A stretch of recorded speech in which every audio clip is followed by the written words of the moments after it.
Right now, at this very moment, something extraordinary has already happened to you, and you didn't even realize it.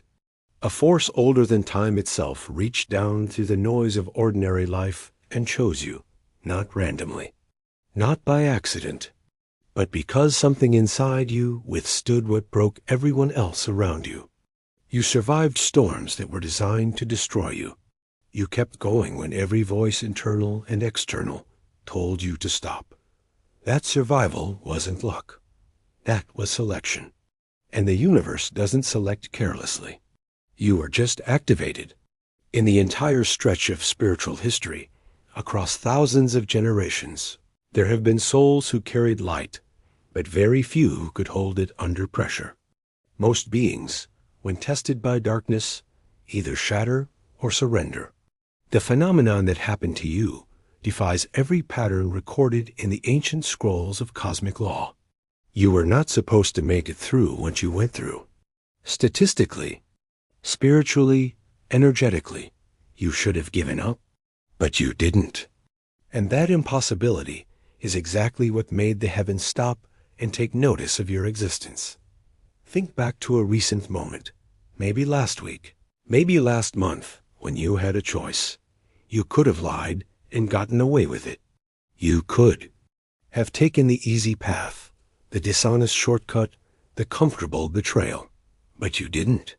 You chose what was right, even when it cost you something real.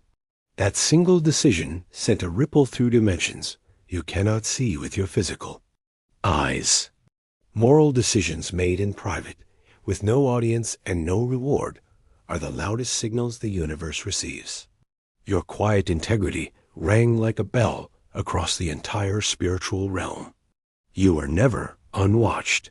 Long before you understood your own worth, forces both dark and divine had their eyes locked on you. Darkness tested you because it recognized your potential and wanted to corrupt it early. It sent confusion, betrayal, loneliness, and self-doubt, all carefully designed for your specific weaknesses. But divine intelligence was watching too, cataloging every response, every choice, every tear you refused to let define you. You were being studied the way scientists study a rare phenomenon, with urgency, with awe, and with the quiet understanding that what they were witnessing would not appear again for centuries. There were moments they tested you in traffic. When? No one would have known if you had acted badly.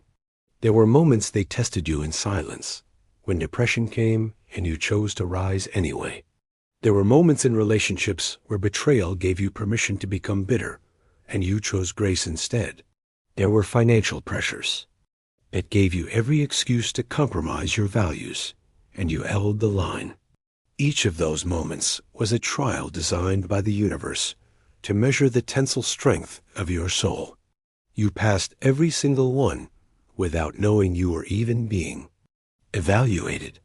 After reviewing every trial, every decision, every night you spent questioning your own worth, the higher councils of light classified your soul under a category that has no common translation in human language. The closest meaning is this: rare and dangerous. Dangerous not because you cause harm, but because souls like yours are impossible to manipulate, impossible to permanently break, and impossible to silence. You are dangerous to systems built on fear. You are dangerous to narratives designed to keep people small. A soul that cannot be broken and refuses to break others is the most powerful force in any dimension. In that sacred moment when your soul made its most defining choice, the archangels turned their full attention toward you. God, whatever name you use for that infinite intelligence, witnessed not just the action, but the intention. Beneath it, the purity of your motivation, uncontaminated by ego or desire for reward, created a frequency so rare that it silenced the noise of 10,000 other prayers for just a moment. Divine witnesses do not observe out of curiosity. They observe because they are preparing to respond. And when the highest witness turns its gaze upon you fully, what follows is never coincidence. It is decree. And so it was decreed, not written in ink, but encoded into the very fabric of your destiny, that the life you had been living in limitation was officially over. The version of you that doubted, that shrank, that apologized for taking up space, that questioned whether you were enough, that version has been dissolved by divine authority. A new operating system has been installed in your soul. Your gifts are now unlocked. Your path is now illuminated. Your name has been spoken in the halls of eternity, and what God speaks does not return empty. Your activation is not coming. It already happened. You are not who they told you you were.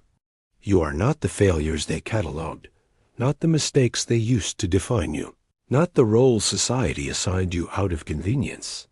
You are an ancient soul who chose to return at the most critical moment in human history.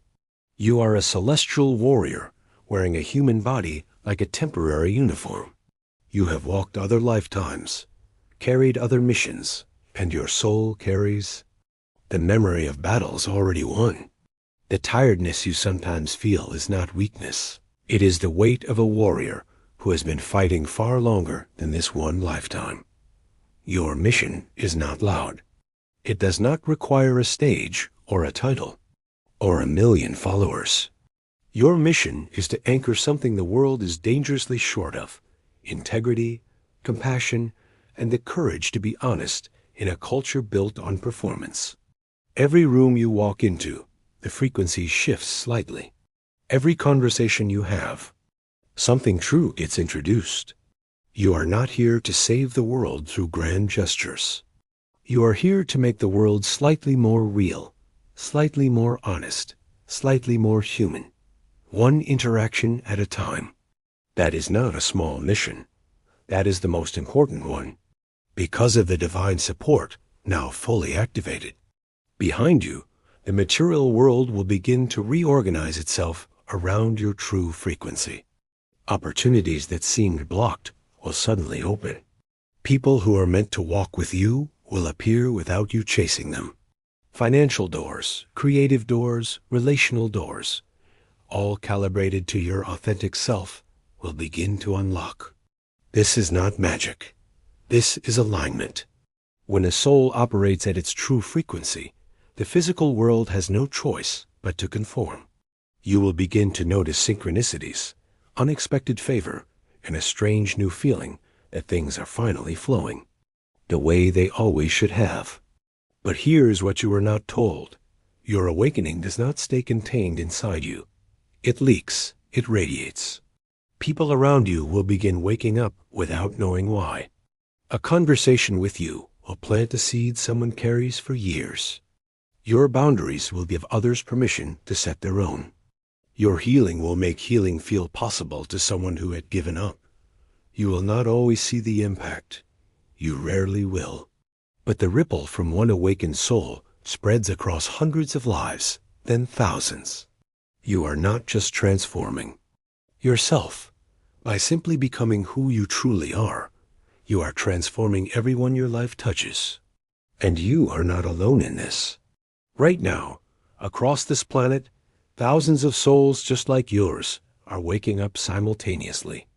Different countries, different languages, different backgrounds, but the same frequency, the same ache for truth, the same refusal to live a life that doesn't mean something. You are part of a global network of rare souls being activated at the same moment in history, because this moment requires you all. You may feel isolated in your physical community, but in the energetic field, you are surrounded. Your tribe exists. They are waking up, and one by one, you are all finding each other exactly on schedule. If this reached something real inside you, if even one sentence made your soul exhale like it had been holding its breath, then you already know this was not an accident that brought you here. Subscribe, because what is coming next was written specifically for the version of you that just woke up. Comment 777 below if you felt this in your chest, not just your mind. Share this with one person who needs to remember who they are. And stay until the very end of every video, because the most important thing is always saved for those who don't give up before it arrives.